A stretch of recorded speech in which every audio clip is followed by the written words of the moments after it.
إن المسلمين والمسلمات والمؤمنين والمؤمنات والقانتين والقانتات والصادقين والصادقات والصابرين والصابرات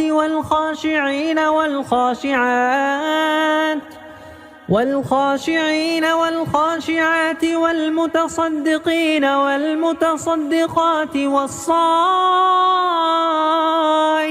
والصائمات والحافظين فروجهم والحافظات والذاكرين الله كثيرا والذاكرات أعد الله لهم مغفرة وأجرا عظيما.